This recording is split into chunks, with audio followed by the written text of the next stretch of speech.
अस्सलाम वालेकुम स्टूडेंट, कैसे हैं? तबीयत से ठीक है? आज की वीडियो रिकॉर्ड करने का मकसद टाइट्रेशन सिखाना था आपको।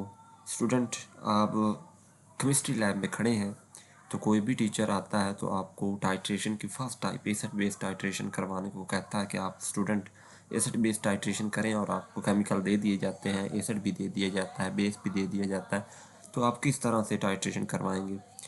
हम देखेंगे एसिड बेस टाइट्रेशन 4 टाइप्स की होती हैं। स्ट्रॉन्ग एसिड स्ट्रॉन्ग बेस के साथ, स्ट्रॉन्ग एसिड वीक बेस के साथ, और वीक बेस स्ट्रॉन्ग एसिड के साथ, और वीक एसिड के साथ टाइट्रेशन करवाई जाती है। तो इसमें कुछ नॉलेज होना ज़रूरी है टाइट्रेशन करवाने से पहले, जो कि स्टूडेंट को हद तक नॉलेज नहीं होता टाइट्रेशन करवाने के लिए। देखें, वो नहीं जान रहे होते उस वक्त के टाइट्रेंट क्या है, टाइट्रेट क्या है, एनालाइट क्या है, इक्विवेलेंस पॉइंट क्या होता है टाइट्रेशन में, और एंड पॉइंट क्या होता है टाइट्रेशन में। आज हम इस वीडियो में वन बाय वन जो है वो देखेंगे, एक एक टर्म की जो है वो आपको डिफाइन बताऊंगा कि टाइट्रेशन क्या है, टाइट्रेट क्या है, टाइट्रेंट क्या है, इक्विवेलेंस पॉइंट क्या है, और एंड पॉइंट क्या है टाइट्रेशन में। आइए स्टार्ट करते हैं वीडियो को। First one is called as the titrant. Titrant क्या है? कि वो वाला सोल्यूशन जिसकी मोलैरिटी हमें दी गई होती है, पता होती है। फॉर एग्जांपल, आपने सोल्यूशन एसिड का बनाना है 0.1 मोलर, तो ये हमें इसकी मोलैरिटी गिवन है एसिड या बेस की, तो हम कहते हैं कि ये एक हमारे पास क्या है, टाइट्रेंट है। और जिसकी मोलैरिटी हमने फाइंड आउट करनी है वो क्या चीज़ होती है, टाइट्रेट होता है। ठीक है, या एनालाइट उसको कह सकते हैं, या अननोन कंसंट्रेशन का सोल्यूशन उसको कहते हैं। ठीक है स्टूडेंट, सेकंड वन पे आ जाता है, वाई डू वी टाइट्रेट। हम टाइट्रेट करते ही क्यों हैं? With the titration we can determine the concentration of unknown solution from the known one. Titration हम इस वजह से करते हैं कि अननोन सोल्यूशन की कंसंट्रेशन जानने के लिए, एक नोन सोल्यूशन अगर आपको दे दिया जाता है तो उसको आप ब्यू ट्रीटमेंट लेते हैं, और नीचे जो है वो मेजरिंग टाइट्रेशन फ्लास्क में आप अननोन कंसंट्रेशन लेते हैं। तो इस तरह से आपने अननोन सोल्यूशन की कंसंट्रेशन फाइंड आउट करने के लिए टाइट्रेट करते हैं। और ये जो टाइट्रेट है वो एसिड बेस टाइट्रेशन में इस्तेमाल होती है। इसमें एसिड भी आपके पास अननोन हो सकता है और बेस भी अननोन हो सकती है, और इन दोनों में से कोई एक चीज़ को हम स्टैंडर्ड भी मानते हैं।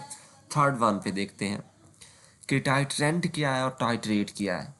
आखिर में डी आता है और इसके आखिर में टी आता है। एक है टाइट्रेंट और एक है टाइट्रेट। ठीक है, तो फर्स्ट वन देख लेते हैं, टाइट्रेंट। टाइट्रेंट वो वाला सोल्यूशन होता है जिसकी मोलैरिटी अननोन होती है, जिसकी मोलैरिटी का हमें नहीं पता होता, तो उस वाले सोल्यूशन को हम टाइट्रेंट का नाम देते हैं। और ऐसा रिएजेंट या ऐसा सोल्यूशन जिसकी मोलैरिटी हमें पता है या गिवन है, या दी होती है कि आपने 1 मोलर का, 5 मोलर का या 10 मोलर का सोल्यूशन बनाना है, जिसको आप स्टैंडर्ड मान रहे हो, तो that is called as a titrant. ठीक है, वो एसिड हो सकती है, बेस हो सकती है। फोर्थ वन पे है, what is the indicator in the titration. Titration करवाने के लिए ज़रूरत होती है हमें इंडिकेटर की। विदाउट इंडिकेटर आप टाइट्रेशन नहीं करवा सकते, क्योंकि ये आपको एसिड या बेस के साथ रिएक्ट करके कोई ना कोई कलर शो करता है, जिसकी वजह से आपको पता चल जाता है कि टाइट्रेशन इस तरह से जो है वो होती है। तो आप देखते हैं कि इंडिकेटर का रोल क्या है। What is the indicator in the titration? Indicator is the weak acid या बेस, वीक एसिड या वीक बेस होती है, that has the different colour dissociate and dissociate state. मतलब इंडिकेटर एक या तो एक वीक एसिड होगा या वीक बेस होगी, मुख्तलिफ कलर शो करेगा जब ये डिसोसिएट हो जाएगा एसिड या बेस में, या अनडिसोसिएट होगा एसिड या बेस में, तो इसके मुख्तलिफ कलर होंगे।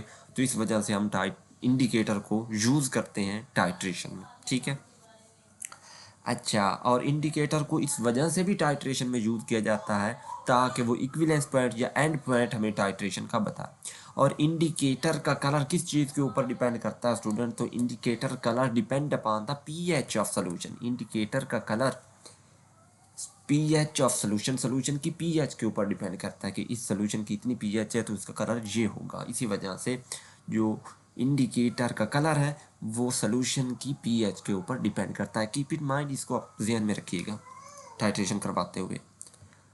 इससे आपको अब तक आपको टाइट्रेंट, टाइट्रेट और जो है वो इंडिकेटर का क्या रोल है टाइट्रेशन में, ये आपको पता चल गया होगा। अब नेक्स्ट देखते हैं, what is the end point in the titration. Titration में एंड पॉइंट होता क्या है?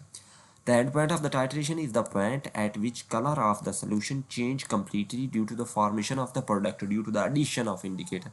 जब भी आप इंडिकेटर ऐड करेंगे तो colour of the solution completely change हो जाए, कोई नया प्रोडक्ट बन जाए, तो उसको हम क्या नाम देते हैं? एंड प्रोडक्ट का नाम देते हैं, and product in the titration. I hope कि आपको इस स्टेटमेंट की भी समझ आ गई होगी।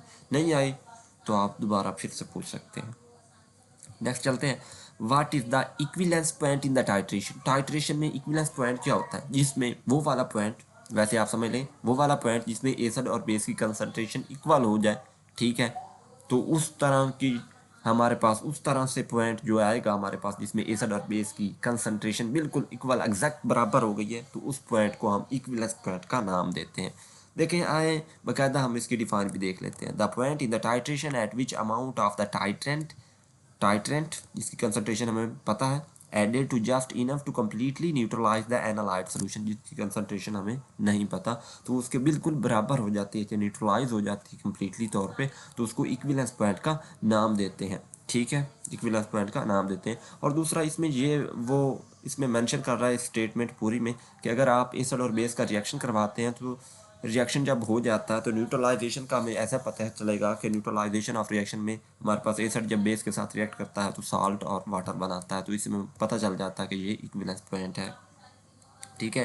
लास्ट में ये क्वेश्चन है स्टूडेंट इस वीडियो का कि how many types of the indicator वो use in acid based titration. जब आप एसिड बेस्ड टाइट्रेशन केमिस्ट्री में करवा रहे होते हैं या किसी भी कंट्री में करवा रहे हैं, तो किसी भी कंट्री में मौजूद है, तो एसिड बेस्ड टाइट्रेशन में कॉमन तौर पे या आम तौर पे दो तरह के इंडिकेटर हम इस्तेमाल किया करते हैं। First one is called phenolphthalein and second one is called methyl orange. Phenolphthalein और मिथाइल ऑरेंज लेते हैं टाइट्रेशन करवाने के लिए, एसिड बेस्ड टाइट्रेशन करवाने के लिए। ये दो कॉमन जो है वो इंडिकेटर इस्तेमाल होते हैं एंड पॉइंट फाइंड आउट करने के लिए, ठीक है।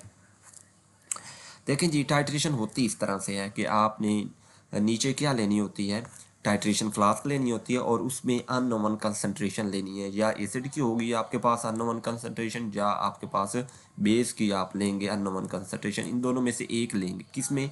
टाइट्रेशन फ्लास्क में नीचे लेंगे। और टाइट्रेंट क्या है जिसके साथ आपने टाइट्रेशन करवानी है? ये टाइट्रेंट होता है जो कि आपने ब्यूरेट में लेना होता है, जिसकी कंसंट्रेशन आपको पता होती है। इस सोल्यूशन को आप स्टैंडर्ड का भी नाम देते हैं कि स्टैंडर्ड सोल्यूशन ऑफ एसिड या बेस की कंसंट्रेशन। ये स्टॉप कॉक होता है, इसको आप क्लोज करते हैं जब आप इस ऊपर से जो है वो एसिड या बेस स्टैंडर्ड सोल्यूशन को आप इसमें ऐड करते हैं।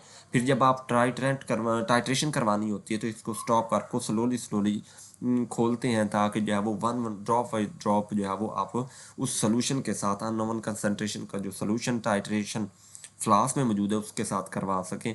तो इस वजह से जो है वो हम इस तरह के पूरे अपरेटस को क्या कहते हैं? एसिड बेस्ड टाइट्रेशन का नाम देते हैं। आई होप कि आपको समझ आ गई होगी। देखें जी, what is the role of phenolphthalein indicator in the acid based titration and methyl orange indicator का रोल क्या है एसिड बेस्ड टाइट्रेशन में? पहले हम देख लेते हैं फेनेप्थलीन का। तो एसिड में अगर एसिड के सोल्यूशन में अगर हम फेनेप्थलीन का इंडिकेटर डालें 1 और 2 ड्रॉप, तो उसका कलर जो है वो तकरीबन जो है वो कलरलेस लेता है। और अगर हम बेस में डालें तो इसका कलर क्या हो जाता है? पिंक हो जाता है। ऐसा क्यों? ऐसा इस वजह से कि एसिड में फेनेप्थलीन अनडिसोसिएट रहता है और बेस में ये डिसोसिएट होकर एनाइन बना देता है, इसी वजह से बेस में इसका कलर पिंक हो जाता है। मिथाइल ऑरेंज इंडिकेटर जब हम एसिड में डालते हैं तो उसका कलर जो है वो रेड हो जाता है, इसमें भी डिसोसिएट हो जाता है। और हमारे पास मिथाइल ऑरेंज जब हम बेस में डालते हैं तो उसका कलर येलो में चेंज हो जाता है, तो इसमें भी डिसोसिएट हो जाता है मिथाइल ऑरेंज। आई होप कि आपको इस पूरी वीडियो की समझ कम्प्लीटली आ गई होगी। फिर भी कोई क्वेश्चन है तो आप मुझसे कमेंट बॉक्स में पूछ सकते हैं, मैं आपका आंसर ज़रूर दूंगा कमेंट बॉक्स में देख के, ठीक है। तो मिलते हैं नेक्स्ट वीडियो के साथ, तब तक अपना ख्याल रखिएगा। अल्लाह।